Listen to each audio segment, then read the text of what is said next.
Praise the lord. ఈరోజు దేవుడు మనకిస్తున్న వాగ్దానం, ఆ మహిమ గుణాతిశయములను బట్టి ఆయన మనకు అమూల్యములను అత్యధికములైన వాగ్దానములను అనుగ్రహించి ఉన్నాడు. 2 పేతురు 1:4.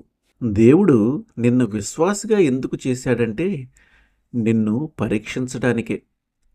నీకు కొన్ని వాగ్దానాలనిచ్చి వాటిని నమ్మమంటున్నాడంటే నీ జీవితంలో వచ్చే గాలివానలప్పుడు, ఒడిదుడుకులప్పుడు వాటిని ఉపయోగించుకోమనే.